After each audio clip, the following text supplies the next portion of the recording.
रणवीर एक सुनसान सड़क के किनारे गाड़ी लगाकर उसके बोनट पर लेटा था। तभी एक गाड़ी आकर रुकी और उसमें से एक आदमी निकलकर गुस्से में रणवीर से बोला, रणवीर, क्यों बुलाया है तुमने मुझे? आदमी की बात सुनकर और उसके गुस्से से भरा चेहरा देखकर कार के बोनट पर लेटा हुआ रणवीर उठकर बैठ गया। उसका फेस अभी एकदम शांत था। रणवीर ने शांत नजरों से उस आदमी को घूरकर देखा तो उसके ऐसे घूरने से उस आदमी को और गुस्सा आने लगा। उसने एक बार फिर थोड़ा चिल्लाते हुए कहा, मैंने तुमसे कुछ पूछा है, उसका जवाब दो। रणवीर उसकी बात सुनकर मुस्कुराने लगा। उसके होंठ भले ही स्माइल कर रहे थे, लेकिन उसकी आंखों में खतरनाक एक्सप्रेशंस थे। वो बोनट से नीचे उतरा और उस आदमी के चारों तरफ घूमते हुए बोला, गोयल, तुम्हें नहीं लगता कि तुम कुछ ज्यादा ही बोलने लगे हो? वैसे तुम्हारे जैसे लोगों की बोलती बंद करना मुझे अच्छे से आता है।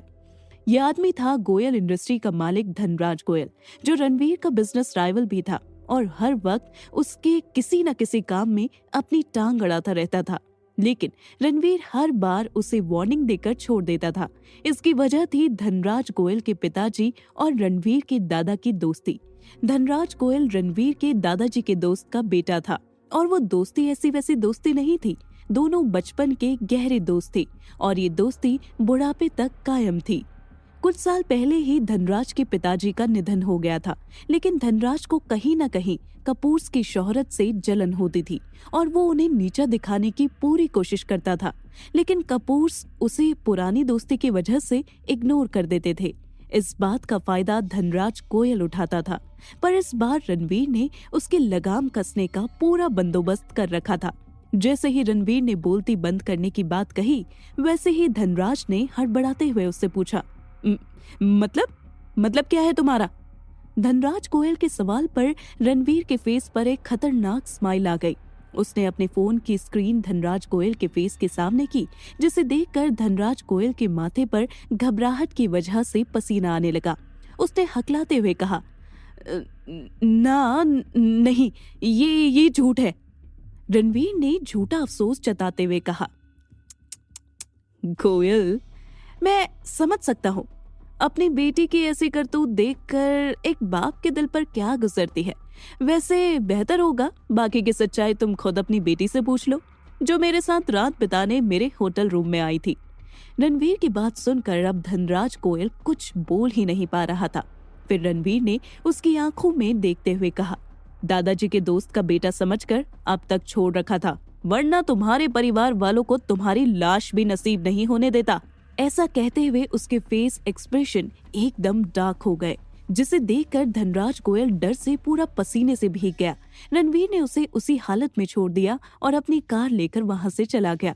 कार में जाते हुए रणवीर पिछली रात के बारे में सोचने लगा, जब होटल के रूम नंबर 1409 में बैठकर रणवीर ड्रिंक कर रहा था। तभी डोरबेल बजती है और डोर खोलते ही वो अपने सामने एक खूबसूरत और हॉट लड़की को पाता है।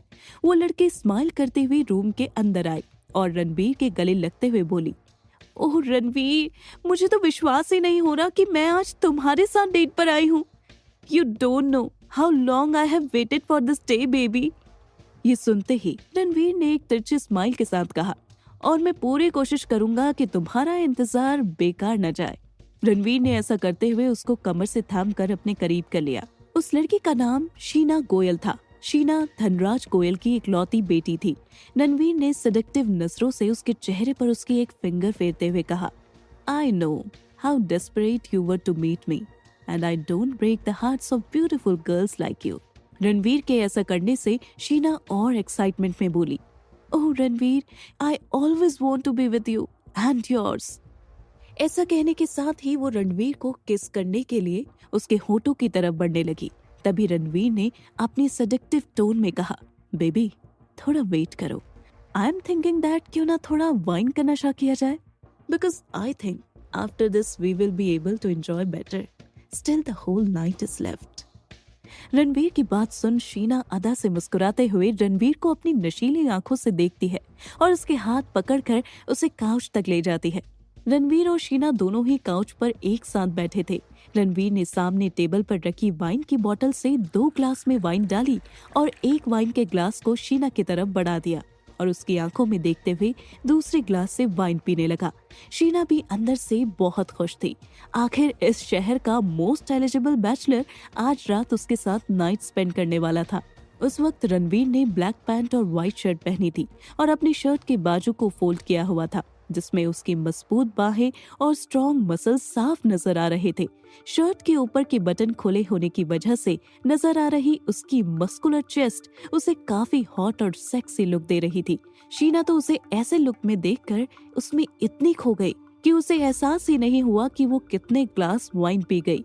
रणवीर भी इस बात का फायदा उठाकर उसे वाइन सर्व करता जा रहा था, जबकि वो खुद लिमिट में ही ड्रिंक कर रहा था। कुछ देर बाद शीना पर नशा हावी होने लगा। रणवीर ने भी ये नोटिस करके शीना से कहा, baby would you like to dance with me? Sheena ने भी मदहोशी में हामी भर दी। रणवीर ने उसे देख स्माइल किया और फिर रिमोट से म्यूजिक सिस्टम ऑन कर दिया, जिस पर एक स्लो रोमांटिक म्यूजिक प्ले होने लगा। रणवीर ने अपने एक हाथ शीना की तरफ बढ़ाया तो शीना ने भी रणवीर के हाथ में अपना हाथ दे दिया। दोनों म्यूजिक की धुन पर झूमने लगे। कुछ देर बाद शीना पूरी तरह से नशे की गिरफ्त में चली गई। उससे अब खड़ा होना भी मुश्किल हो रहा था। वो थोड़ी ही देर में सो गई, जिसे देखकर रणवीर के फेस पर एक डेविल स्माइल आ गई। उसने काउच पर रखे शीना के बैग से उसका फोन निकाल लिया। फोन फिंगरप्रिंट से लॉक था, जिसे रणवीर ने शीना के फिंगरप्रिंट से अनलॉक किया। कुछ ही देर में उसे जो चाहिए था वो शीना के फोन में मिल गया। फिर उसने शीना के पास उसका फोन फेंकते हुए कहा, तुम्हें मेरे बिस्तर पर रात गुजारनी थी ना, अब आराम से पूरी रात मेरे बिस्तर पर गुजारो और मैं अब तुम्हारे बाप की रातों की नींद हराम करने की तैयारी करता हूँ। फिर उसने वाइन की बोतल उठाई और रूम से बाहर निकल गया। दरअसल शीना बड़े बाप की बिगड़ी हुई औलाद थी और ना जाने उसने अपने कितने बॉयफ्रेंड बनाए थे और उनके साथ कितनी रातें रंगीन की थी। आजकल वो विराट जिंदल के साथ रिलेशनशिप में थी। विराट जिंदल एक मोस्ट वांटेड गैंगस्टर था जो मर्डर, रेप, ड्रग स्टीलिंग और लड़कियों की खरीद फरोख्त में इन्वॉल्व था। अब तो उसके इन कामों में शीना भी उसका साथ देने लगी थी, पर धनराज गोयल को इसकी जरा सी भी भनक नहीं थी। शीना धनराज गोयल की एक लौती बेटी थी, इसलिए वो उस पर ज्यादा रोक टोक भी नहीं लगाते थे। इसी वजह से वो काफी बिगड़ चुकी थी। लेकिन उनकी नजरों में ये सब तब आया जब रणवीर ने उसे अपने फोन में डॉक्यूमेंट दिखाए, जिससे ये साबित होता था कि शीना विराट जिंदल के हर इलीगल काम में इन्वॉल्व थी और उसके साथ रिलेशनशिप में भी थी। और अगर ये बात बाहर आई तो शीना की जिंदगी तो बर्बाद होगी ही, साथ में धनराज गोयल का बिजनेस भी शक के घेरे में आ जाएगा और पुलिस उनके पीछे हाथ धोकर पड़ जाएगी, सो अलग। अब धनराज समझ गए थे कि रणवीर से जितना बचकर रहा जाए उतना ही उनके लिए अच्छा होगा और रणवीर के पास ये सारे प्रूफ थे तो वो अब रणवीर से ज्यादा उलझ भी नहीं सकता था।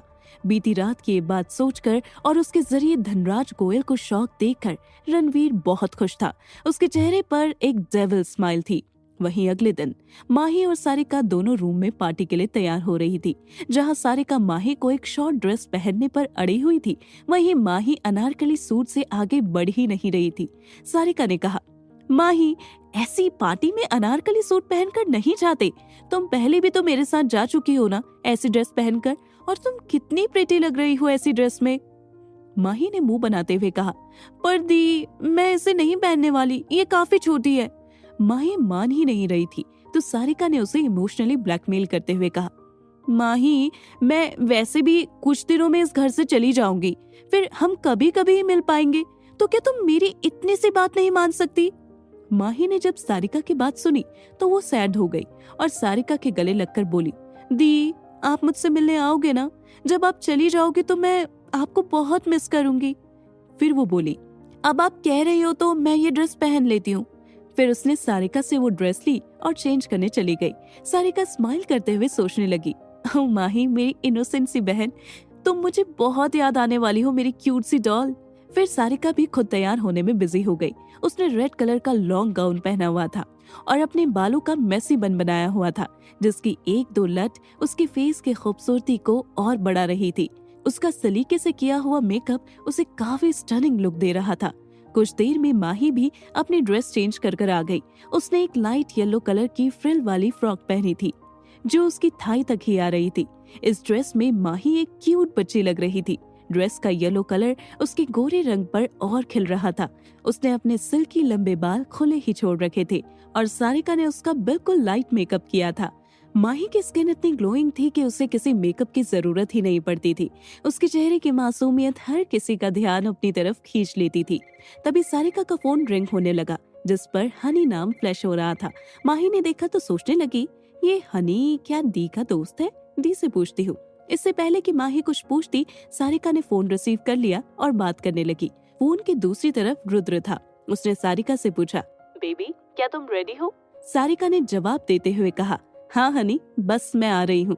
रुद्र ने कहा, तो जल्दी से नीचे आओ, वैसे भी हम लेट हो गए हैं। सारिका ने कहा, बस हम रेडी हैं, अभी नीचे आ ही रहे हैं। ये कहकर उसने फोन डिस्कनेक्ट कर दिया और माही को जल्दी आने को कहकर चली गई। सारिका जल्दी से बाहर आई और रुद्र को हक किया और जाकर गाड़ी की बैक सीट पर बैठ गई, क्योंकि ड्राइविंग सीट पर रणवीर बैठा था और पैसेंजर सीट पर रुद्र बैठने वाला था। सारिका ने रणवीर को हाई किया तो रणवीर ने भी स्माइल करके उसका रिस्पॉन्स दिया। फिर सारिका ने रुद्र से कहा, बस 2 मिनट, माही भी आ रही है। तभी माही उसे जल्दी से आती दिखी और वो भी गाड़ी की बैक सीट पर बैठ गई। उसने रुद्र को हाई किया तो रुद्र ने भी उसे रिस्पॉन्स देते हुए कहा, हेलो माही। माही ने ध्यान ही नहीं दिया कि गाड़ी में कोई और भी मौजूद है। गाड़ी अब मुंबई की सड़क पर तेज रफ्तार में दौड़ रही थी। तभी माही को याद आया कि उसे सारिका से कुछ पूछना है। उसने सारिका से पूछा, दी ये हनी कौन है? क्या आपका कोई नया दोस्त है? ये सुनकर सबका ध्यान माही पर चला गया और सारिका को हंसी आ गई। वहीं रुद्र के फेस पर स्माइल आ गई। एक छोटी सी स्माइल रणवीर के फेस पर भी आई, जिसे कोई नोटिस नहीं कर सकता था। क्या करेगी माही जब उसे पता चलेगा कि रणवीर भी उनके साथ पार्टी में जा रहा है? क्या होगा आज की इस पार्टी में? क्या रणवीर फिर से करेगा माही को परेशान? जानने के लिए सुनते रहिए टॉक्सिक लव सिर्फ